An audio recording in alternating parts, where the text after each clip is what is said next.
यह तन कांचा कुंभ लिया फिरे था साथी, ढबका लागा फूट गया कछु न आया हाथी कबीरा, कछु न आया हाथी। साखी में कबीरदास क्या कहते हैं? कबीरदास ने दोहा लिखा हुआ है और वे दोहे हैं कितने? 15 दोहे आप में लगे हुए हैं, ठीक है। और इन दोहों को हम लोग पढ़ते हैं, शुरू करते हैं। सुनिए, इसके पहले थोड़ा सा कबीरदास जी के बारे में जान लेते हैं। ऐसा कहा जाता है कि कबीरदास जी का जो जन्म है एक विधवा ब्राह्मणी के गर्भ से हुआ था। वो विधवा थी, लेकिन कबीर पैदा हुए, इसलिए वो लोक लज्जा के कारण कि समाज के लोग क्या कहेंगे, इसलिए उसने उस बच्चे को लहरतारा नामक तालाब के पास फेंक दिया। और वहीं पर नीरू और नीमा नाम के 2 जुलाहे पति पत्नी थे, जा रहे थे, उनके पास बच्चा नहीं था। उन लोगों ने इस बच्चे को उठा लिया, पालन पोषण किया और यही बच्चा बड़ा होकर के कबीर के नाम से पूरी दुनिया में प्रसिद्ध हो गया।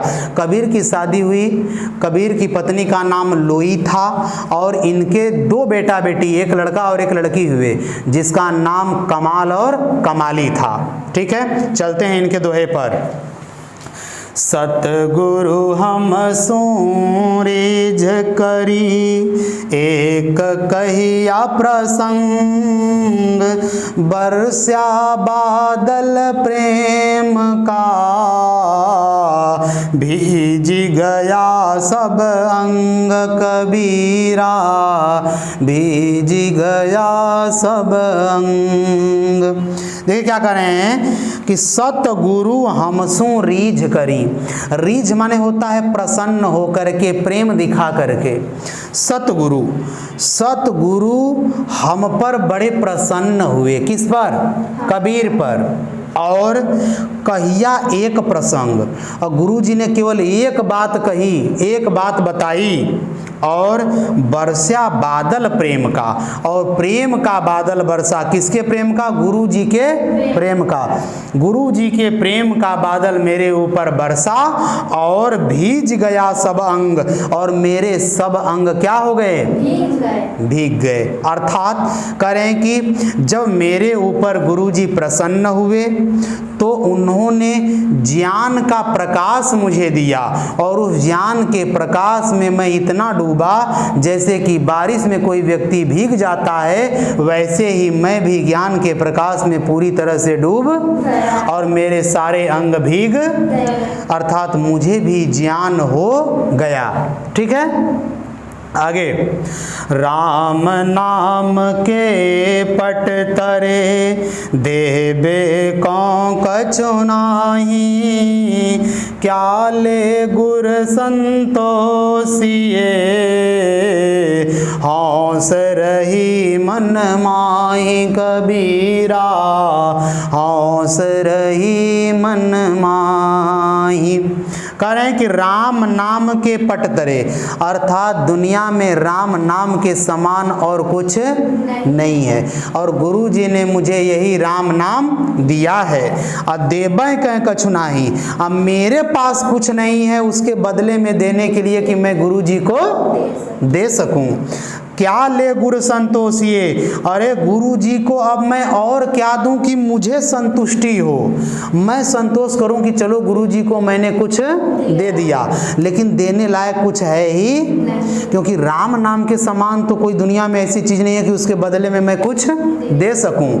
हौस रही मनमाही, और जो मेरी इच्छा थी गुरु जी को कुछ देने की, वो मेरे मन में ही क्या हो गई? रह गई। हौस माने होता है इच्छा, अभिलाषा, और मेरी यह इच्छा मेरे मन में ही। ठीक है, आगे। तीसरा, ज्ञान प्रकाश्या गुरु मिल्या, सो जिन बिसरी जाई, जब गोविंद कृपा करी, तब गुरु मिलिया रे कबीरा, तब गुरु मिलिया।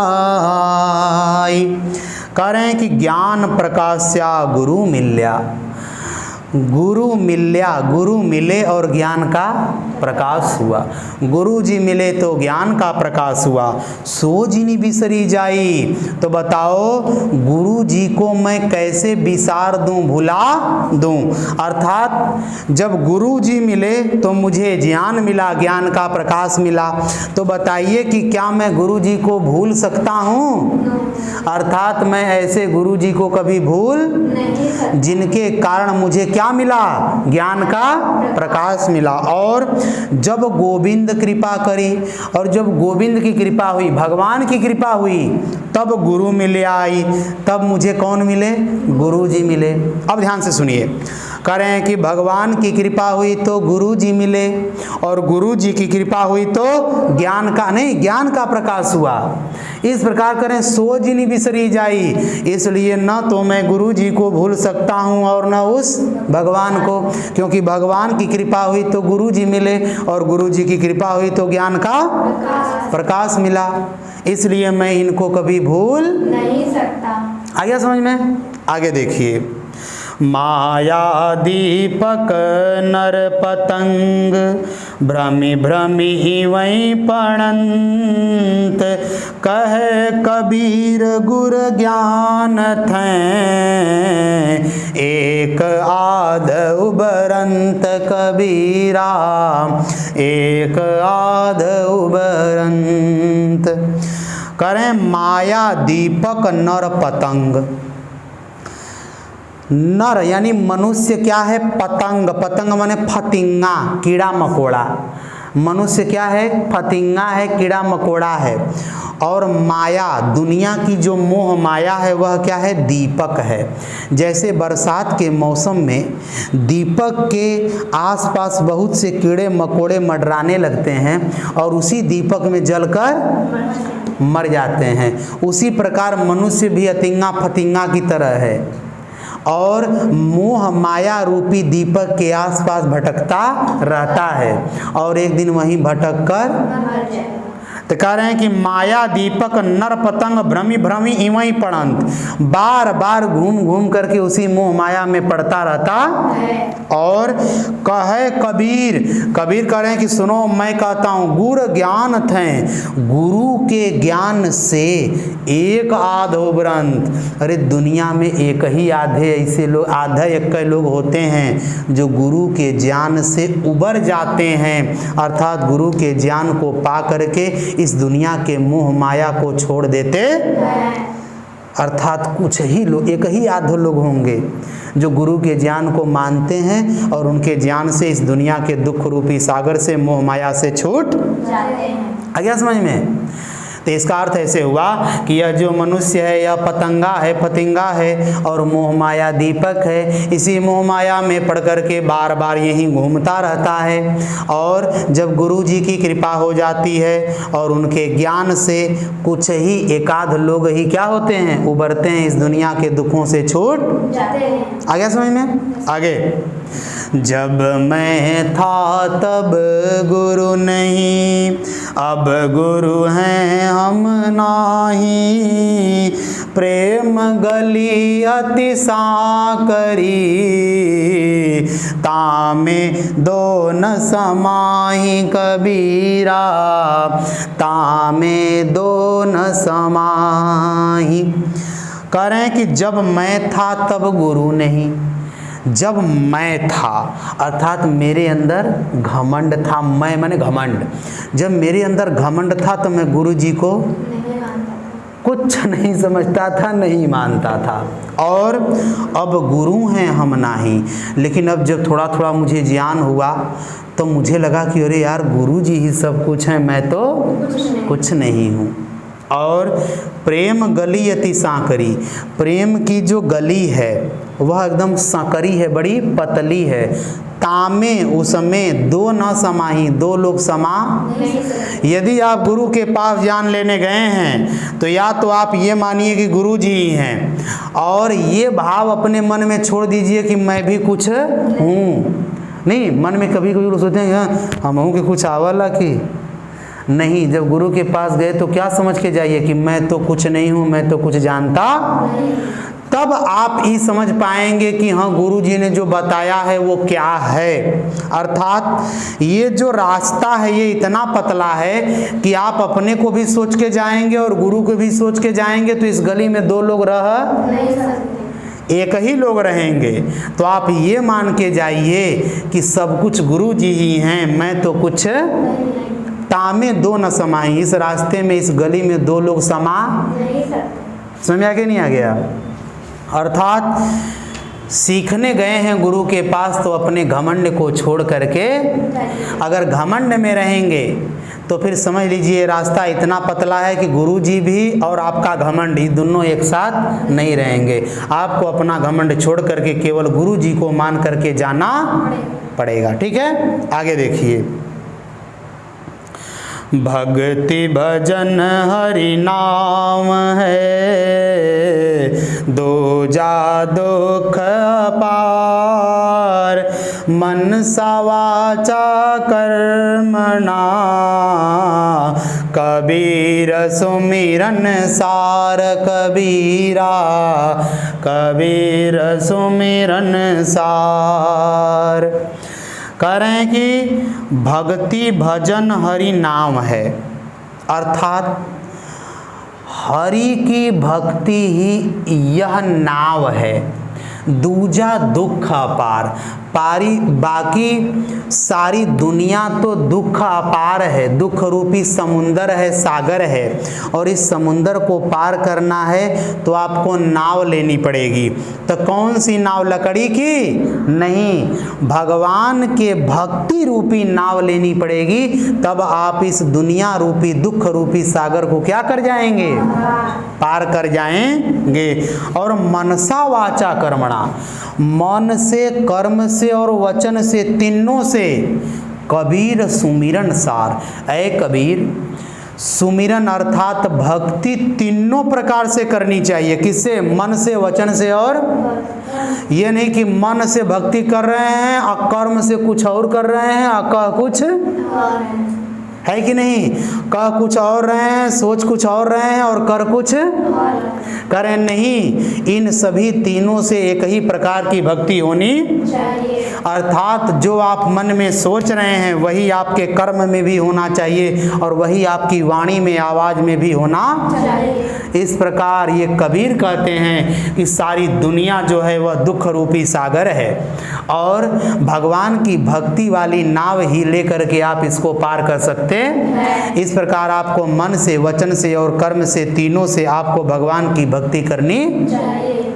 आ गया समझ में? आगे। कबीर चित्त चमंकिया, चहुँ दिस लागी लाई।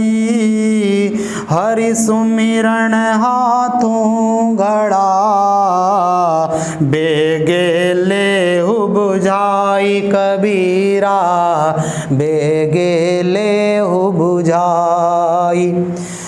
कह रहे हैं कि कबीर चित्त चमंकिया, कह रहे हैं कि मेरा चित्त चमक गया है, अर्थात ज्ञान का प्रकाश हो गया और चहुदिशी लागी लाई। चहुदिशी और सारी दुनिया में आग लगी हुई है, मोह की, माया की, नफरत की, विषयों की, इन सब की आग लगी हुई है और मेरे चित्त में ज्ञान का प्रकाश हो गया है। तो क्या करें?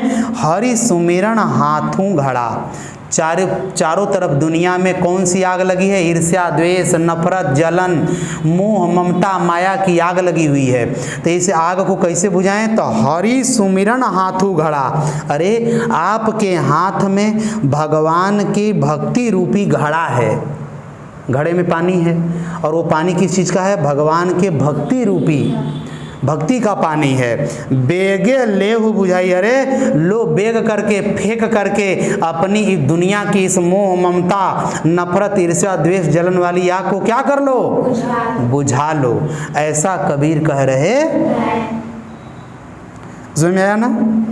अर्थात मेरे चित्त में ज्ञान का प्रकाश हो गया है और सारी दुनिया में नफरत ईर्ष्या द्वेष जलन मोह ममता माया की आग लगी हुई है और हमारे हाथ में भगवान रूपी भक्ति का घड़ा है, इसमें भगवान की भक्ति का पानी भरा है और इसको लेकर के दुनिया की इस आग को क्या करो, बुझा लो। आ गया ना? आगे देखिए। अंसड़ियाँ झाई पड़ी पंथ निहारी निहारी, जिम्बड़ियाँ छाला पड़ा राम पुकारी पुकारी कबीरा, राम पुकारी पुकारी। कह रहे हैं कि अंसड़ियाँ झाई पड़ी, अरे आँखों के नीचे झाई पड़ गई, करिया हो गया, आँखें धंस गईं। और पंथ निहारी निहारी, रास्ता निहारते निहारते देखते देखते आँखों के नीचे काला पड़ गया, पर झाई पड़ गई, आँखें मुरझा गईं। और जिम बढ़िया छाला पड़या, और जीभ पर छाला पड़ गया। क्या करते करते राम पुकारी पुकारी, राम राम रटते रटते छाला पड़ गया, लेकिन राम कभी मिलने ये बता रहे हैं कौन, कबीरदास।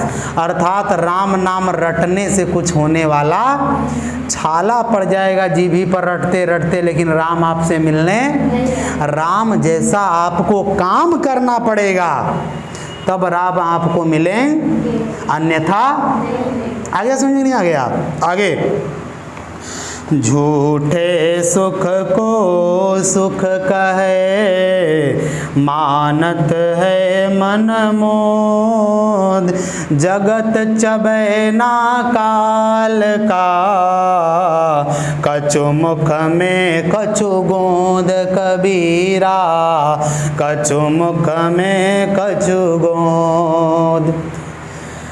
करें झूठे सुख को सुख कहे, ये करें कि ये दुनिया के लोगों, हमारा मन इतना बावला है, पागला है कि झूठे सुख को सुख कहता है, दुनिया के सुखों को असली सुख मानता है। कौन? हमारा मन। अमानत है मन मोद, ऐसा मान करके मन में बड़ा मोद खुश होता है, अरे हमको बड़ा मजा आ रहा है। अर्थात दुनिया के सुखों को ही सच्चा सुख मान करके हमारा मन बड़ा प्रसन्न रहता। और जगत चबैना काल का, अरे ये जो दुनिया है ना, ये काल का चबैना है, मतलब चारा है। इस दुनिया को काल अपने लिए क्या करता है, मुंह में ले लेता है, खा जाता है। अर्थात यह दुनिया काल का, मौत का क्या है, चारा है, और मौत इस दुनिया को क्या करती है, खा जाती है। और कछु मुख में कछु गोंद, कुछ लोग मौत के मुंह में हैं और कुछ लोगों को मौत अपने गोद में खिला रही है। अर्थात कोई आज मरेगा, कोई जो आज मर रहा है समझ लीजिए वो मुंह में है, और जो कल मरेगा समझ लीजिए मौत उसको अपने गोद में। इसलिए दुनिया के लोगों, इस झूठे सुख को, दुनिया के सुख को आप लोग सच्चा सुख मत मानो, और इसको सच्चा सुख मान करके मन में बड़ा फूलो मत, बड़ा खुश मत हो कि यह दुनिया का सुख ये सच्चा सुख है। आ रहा है समझ में? आगे, जब मैं था तब हरि नहीं, अब हरि हैं मैं नाही, सब अंधियारा मिट गया, जब दीपक देखा माही कबीरा, जब दीपक देखा माही। कह रहे हैं कि जब मैं था तब हरि नहीं। जब मैं बड़ा घमंड में था तो मैं भगवान को मानता वानता है, कुछ नहीं होता है, भगवान कुछ नहीं होता है, मैं ऐसा समझता था। लेकिन जब थोड़ा सा मुझे ज्ञान हुआ, गुरु जी ने थोड़ा सा मेरे अंदर ज्ञान का प्रकाश किया, अब हरि है मैं नाही, तब मैं कहता हूँ कि अरे हर जगह भगवान ही भगवान है, मैं तो कुछ नहीं हूँ। और सब अंधियारा मिट गया, सारा अंधकार मेरे अंदर का क्या हुआ, जितना भी मेरे अंदर अज्ञान भरा था वह सब मिट गया। जब दीपक देखा, जब मैंने दीपक देखा, ज्ञान रूपी दीपक देखा, तो मेरी अज्ञानता रूपी जो अंधकार था, तिमिर था, वह क्या हो गया, खत्म हो गया। आ गया समझ में? आगे, कबीर कहाँ गर्बियो ऊंचे देखी आवास, काली पर यूं भई लोटना ऊपरी जामे घास कबीरा, ऊपरी जामे घास। कह रहे हैं कबीर कहाँ गर्बियो, अरे है कबीर, किस बात का गर्व करते हो, किस बात पर घमंड करते हो? क्या इस बात पर करते हो कि ऊंचे देखी आवास, कि तुम्हारा जो आवास है, तुम्हारा घर है, बहुत ऊंचा है? यह सोचकर, यह देखकर बड़ा क्या करते हो, घमंड करते हो?